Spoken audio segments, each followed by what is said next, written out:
The Telephone Booth at the End of the World. Written by Seth Margin. With love, water is enough. Without love, food is not enough. In my youth, I would often wonder why people prioritize the mythical over the logical. Obviously, I mean to say that of religion, but other, smaller beliefs as well. Luck and karma, and the universe telling you things. It confused me to a point of anger. I realized one day I was given an opportunity to combine both in a way that challenged my world views. 3 weeks ago, my wife and I got into an argument. I don't know why we get into so many. It was over God. She told me that it makes more sense for her to assume there is a God than if there isn't, whereas I believe the exact opposite. Why are we married if our views are so different? I wondered. In my mind, I recalled this fable, a story my father used to read to me. It was an old story and one told to me many times, called The Telephone Booth at the End of the World. I never liked it. It focused on a legend that if someone were to drive down a road they often take, with an open mind, that they would see something different at the end of it, specifically on the first of the month on a foggy night. They would come across a gate outside of time and space. On it would be 2 butterflies as a distinct marker. If you walk to the end of the road it presents to you, you would find yourself faced with a telephone booth. In it, you were presented with the opportunity to call anyone or anything you would like, living or dead. Of course, acknowledging that if they are not real, they will not pick up. Now, in the argument, I brought this story up to her, told her if she believes in fables, she might as well take the road, see for herself. She told me if I pursue knowledge and logic above all else, then I should take it, if only to prove myself right. I had this in my mind several nights later as I was driving home from work. It was foggy, and this reminded me of our argument. I decided that I would test out the silly story, but in order to prove myself right, I would have to enter a state of objectivity. And in a state of objectivity, you have to imagine 2 outcomes. One where the hypothesis is correct, and one where it is wrong. So, I went down the road with an open mind, considering the possibility I would see something different at the end. Now, I did this for a while. I eventually saw my neighborhood, but continued on nonetheless. I wasn't really sure where I would stop. I guess, in a way, I was avoiding returning home. So I continued onward. Nearing the fork in the road, I have never taken further than the choice it presents. However, I finally started to consider turning around.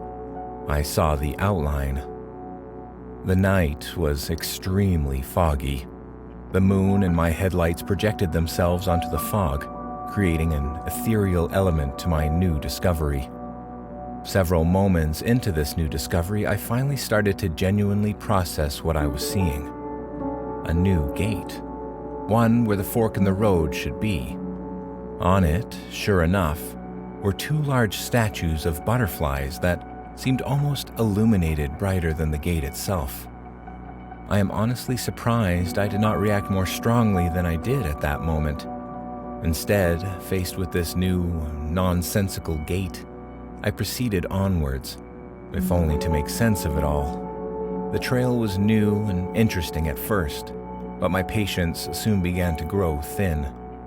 Constant fog, the old gravel path, and trees that permitted only a small amount of moonlight to pass through them. I walked and walked and walked. The path turned towards the right, and so I followed it.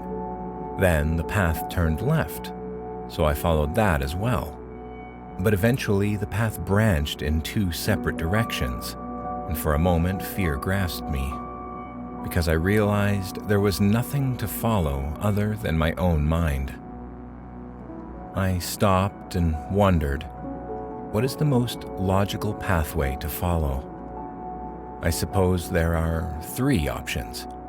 I go left, I go right, I return home. This stumped me longer than I wished to admit. It occurred to me I began to create a 4th option, that I would never choose, and stand here forever. This scared me, and fear guided me to go right. I later found this illogical. It was in this later moment, I'm not sure how much later, that I was disturbed by fear guiding me. I remember a time when this was love, and then disappointment, and then anger, which, if anything, is fear fully dressed in a thin veil. It made me think of her. As I continued to go right, I eventually heard a noise. This time I was scared, because it began to occur to me that I may not be alone. The noises were loud, and not only loud, but harsh. Lips smacking, a throat swallowing, and all very quickly. I realized it was too loud to be anything I would consider human. "Hello?"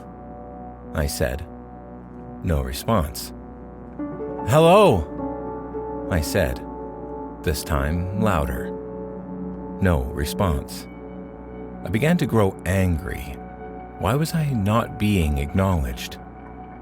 As I began to walk closer, the beast was slowly revealed by the fading fog. It was a large, white, almost monkey-like creature that was very furry. Its fur, while white, was covered in splotches, I assumed to be food that did not make it to its mouth. This made no sense. I decided to see if I could find some. I realized I must have been staring when it did a double take and then greeted me. "Oh, hello there," I saw its giant, wide mouth say. "Hello. I called out to you twice." "Oh, I'm sorry. If you had called out a 3rd time, I'm sure I would have heard you." "Why do you think that?" But it had already gone back to eating, its hands soaked in a food I couldn't even make out.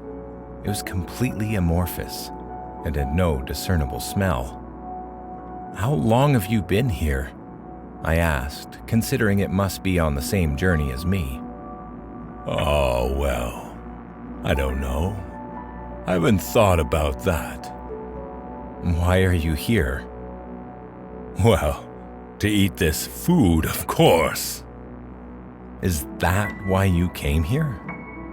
"Oh, well, I suppose not." "But that is why you are here." "Yes," it said confidently. "Yes," it said again, less confidently. "Why do you not continue? Is there not a phone call you wish to make?" It had already gone back to eating. "Why do you not continue? Is there not a phone call you wish to make?" I repeated, harsher this time. "Oh, well, maybe once upon a time. Now, I am just here to eat this food." Soon after, he finished. "Well, it seems now you are finished. Would you like to continue walking with me?"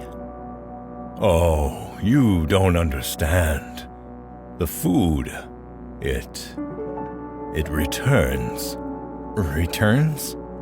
"Oh, yes. Yes, indeed, sir." "Do you enjoy the food?" "Yes." As he spoke, more of the bland, undefinable food appeared, and his hands quickly returned to grabbing said food. "So you will not come with me?" No. I have too much food to eat. It will take too long. Are you enjoying the food? Well, not as much as I expected, sir. Then come with me. Oh, no, sir. I need to eat this food. Why? Because more will come. I realized this creature was completely illogical. An Ouroboros of expectations and disappointment, and yet still it did not waver. I continued on, and I did not say goodbye. As I continued, wondering how much longer night would last and what exactly the creature was, a trick on my senses, insomnia, someone playing me for a fool. As I thought these thoughts, I realized I was lonely. This made me angry. Angry enough to walk faster, and walk, and walk, and walk. I was thinking of her. Eventually, I began to hear a noise. I decided to wait and focus to make out what it may be before approaching it. Unlike the creature, however, there was no pattern to follow. The noises were jarring, loud, and inconsistent. "Who are you?" I called. Me? Oh no. Let's talk about you. You. The noise came from in front of me, but I saw no one. I am here to find the telephone booth. Oh, many are. Many have come. Many. The noise came from behind me. How did I not see it move? Is that not why you are here? Is that why I'm supposed to be here? This sentence sounded almost as if it was spoken by a different person. It was much deeper, almost malicious. I would assume it would be. Assumptions. You and your dirty little assumptions. Don't you want to have fun? Don't you want to enjoy this freedom? There is no logic here, as I'm sure you've guessed. This was spoken from beside me. Then he spoke directly behind me, tingling my spine and making me arch my back. Let's play around. Let's enjoy ourselves. The fog began to darken. It swirled in patterns that were unpredictable, and I heard laughter. Every laugh different, every inflection varying. Every second the sound was louder. Do not pretend you know this place, or that you know yourself. I know myself. Do you know why you are here, and what you are here to do? Yes. And what is that? To reach the telephone booth and discover if there is a God. I know there isn't, but my wife does not share my beliefs. A God? Oh, a God? You are wrong about how everything works, including yourself, and yet you have the hubris to say there is no God. And your wife has the hubris to believe there is. Oh, what a bunch of fools. Fools! Come with me. Something you know is real. Something that has purpose. What is your purpose? Nothing. That is my purpose. And it seems to me that my purpose is more real than yours. I became increasingly angered. These conversations were much worse than anything me and my wife had discussed. I never thought I would think that, not so quickly after a fight. I think I shall leave now. Good luck with your purpose. Oh, a coward! A fool who doesn't know himself, who cannot control himself. I am better than you in every way. I know myself. I have a purpose. I can control myself." "Stop talking," I said, rather cross. Yes, tell me to stop. Tell me to shut my filthy little mouth. I know you're thinking it. Show me who you are, if only to show yourself for the first time." Every word came from a different direction, closer and further away each time. "Stop talking!" I found myself yelling. "A fool! An idiot!" I lunged for it. I could not find it. I could not understand it. It was controlling me, and eventually I was defeated, stomping away from its laughter. It left me with much to think about. I knew it was illogical, the things it said, but what it did was illogical as well, and I could not understand it. I did not like thinking about it. I moved on, wishing I had someone to talk to express myself. I was thinking of her. I kept walking and walking and walking. Eventually, suddenly, I was knocked down. It occurred to me this was the first time anything had made physical contact with me since I started down this road. I began to flail and tried to stand back up, but was knocked down again. "Who are you?" I yelled. I hate you. I was struck across the face and began to feel unsteady. I was angry. "Who are you? Show yourself, coward!" You hate yourself. I was kicked. You are scared. I was slammed in my back and fell down onto the gravel. You know I am right. It held me down. You are not going to the telephone booth. I struggled, but the more I struggled, the less in control I felt. The presence felt larger and stronger and crueler. I felt helpless. For the first time, I considered the logic in what I had to say. I am not sure why. Maybe because the pain I felt was very real and very logical. Maybe because my existence was becoming increasingly chaotic. You speak truth and lies at the same time. I felt the pressure tighten. "Please, let me go." A beat. "I do not wish to harm you," I added, surprised by the honesty of it. I am not a violent man. The pressure grew less and less and less until I was free. I stood up. "Why do you act this way? Are you no more scared than I am? You are angry." I don't like you.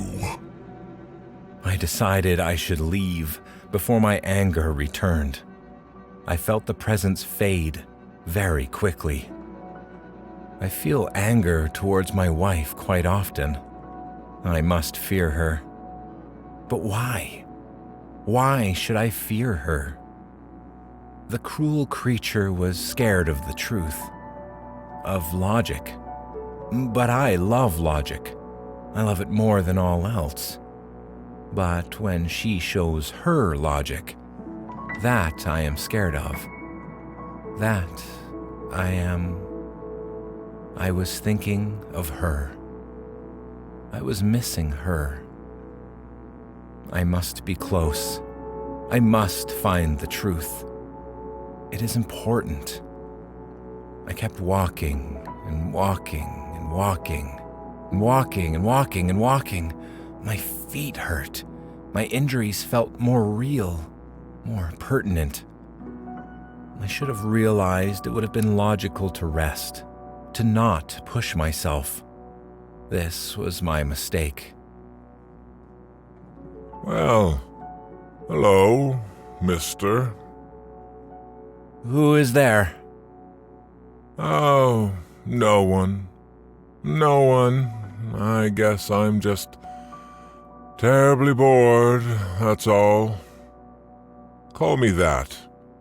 Call me bored. That's all I am. More than any name I have. Are we close to the telephone booth? Now, how would I know that, mister? A good point. Why was that not obvious to me?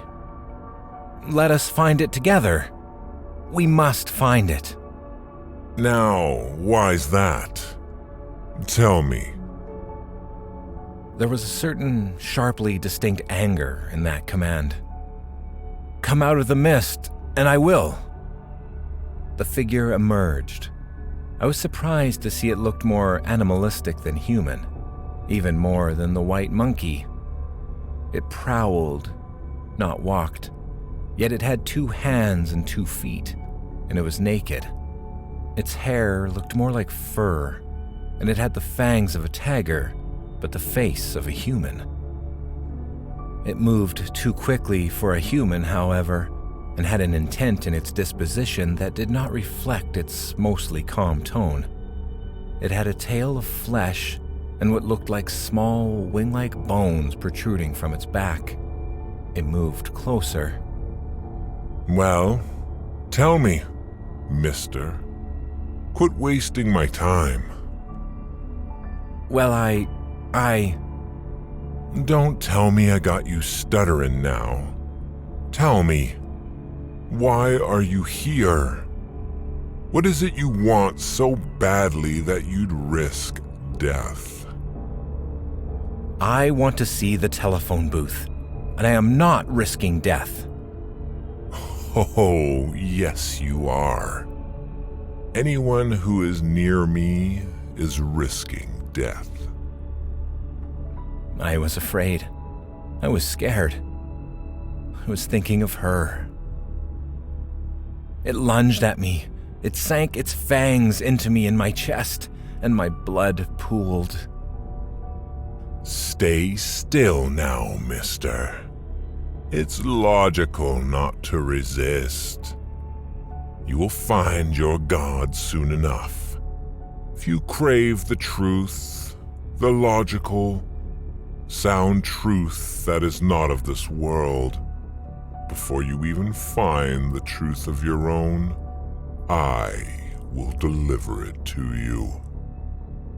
It slashed my face. It tore my skin. It continued to bite me. I fought. I struggled. I was missing her. Blood entered my mouth. I was choking. I was yearning for her. I stopped resisting. I was finding peace.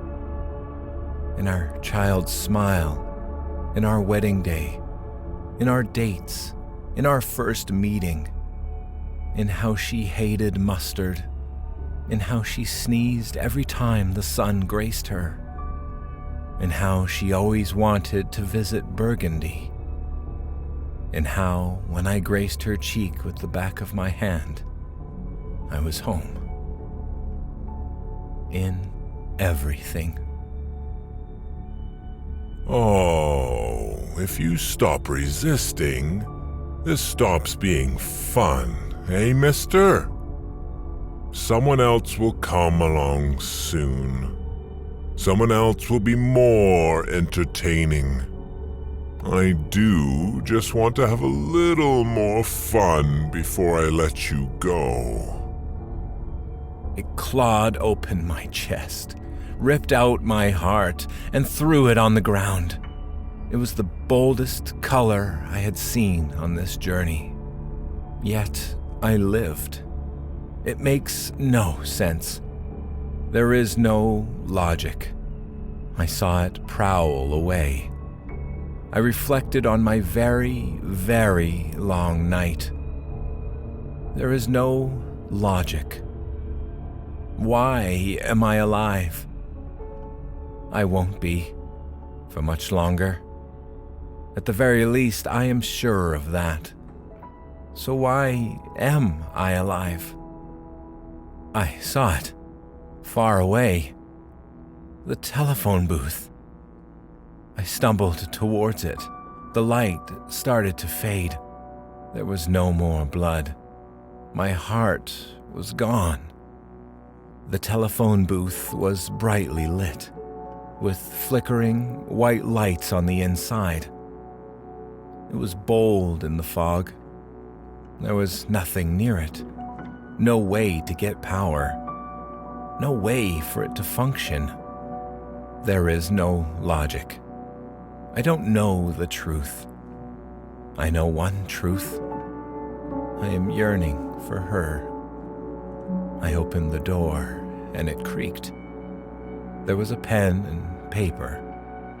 That is what I am writing this on. There was water. I drank it. There was a phone. No numbers, nothing to dial.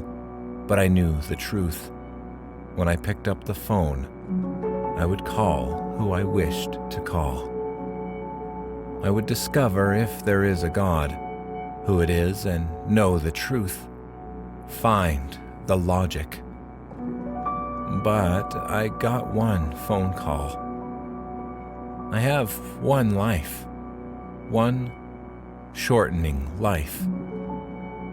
I live in this world. A world with my wife. I do not know if there's a God in this world. I do not yearn for a God. There is no logic. But there is me picking up the phone. But there is me dying. There is me hearing the phone ring. There is no logic. But there is me calling my wife.